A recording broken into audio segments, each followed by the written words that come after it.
Okay, so if you're a hands-on therapist, you know that stress isn't just some abstract idea. You can literally feel it in the tissues under your fingers. But what if the way we've been taught to think about stress is actually holding us back? Today, we're going to dive into a massive update on the stress response, one that could totally change how you approach your work. Let's get right into it. Look, we all know the classic phrase, right? Fight, flight, or freeze. It's everywhere, and it's okay as a starting point. But what if that simple little phrase is actively misleading you? What if the word freeze is causing you to misinterpret what's actually happening in the body you're working on? So here's the absolute heart of the problem. The word freeze has become this giant, sloppy catch-all term. And what the science shows us is that it's lumping together two completely, and I mean polar opposite, physiological states. And trust me, this isn't just some nerdy academic debate. Getting this right has huge implications for how effective your treatments can be. To get it right, we really need a much better map of the territory. And luckily, the science has given us exactly that. It's time to talk about the defense cascade. You know, this whole idea has been cooking for over a century. It all started way back in 1915 with just fight or flight. Then, sometime in the 90s, freeze got thrown into the mix and kind of stuck.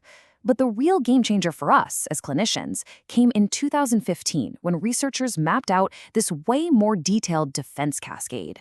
And today, we're going to boil all that amazing science down into three super useful terms for the clinic: fright, freeze, and flop. All right, let's break these down. This is where we trade in that old, fuzzy, out-of-focus model for something crystal clear and way more powerful. First up is fright. Now, it is absolutely crucial to get this. Fright is not freeze.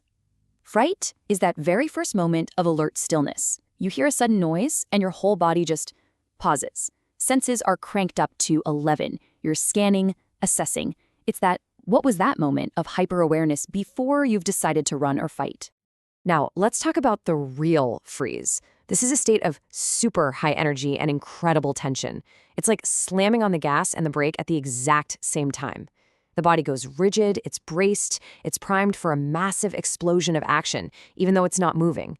For you as a therapist, this is the body that feels totally stuck, you know? It's filled with this deep, unyielding, almost armored tension. And then we have flop. And this is the other side of the coin, the crucial counterpoint.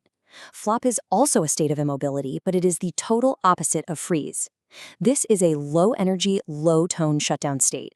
Think of it like a circuit breaker tripping. The muscles go limp, the body feels heavy, passive. And I cannot stress this enough, this is not relaxation. It's a deep, profound nervous system withdrawal. Okay, let's really nail this down. Seriously, if you only remember one thing from this whole explainer, make it this. Because understanding the difference between freeze and flop will fundamentally change the way you work. So let's put it as simply as possible. Freeze is high tone, it's stuck energy, ready to burst. Flop is low tone, it's a shutdown state where the system has gone offline. One body is braced for a fight, the other has basically disconnected to survive. On the outside, they might both just look still, but under the hood, physiologically, they are on completely different planets. And this is so cool because it gives us this awesome clinical cheat sheet. You can see the differences right here. A patient in freeze, they're going to have that rigid, high muscle tone. But a patient in flop, their muscles will feel limp, totally low tone. And you can see their heart rate and even their mental state are totally different. This isn't just theory. These are the real, tangible clues you can feel and observe in your treatment room every single day. Okay, we've got the theory down. Now for the most important part. Let's bring this right back to your hands. What does all of this actually mean when you're working with a client?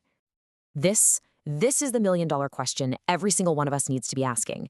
When your hands feel a muscle that's soft, maybe even feels a bit mushy, is that true regulated relaxation?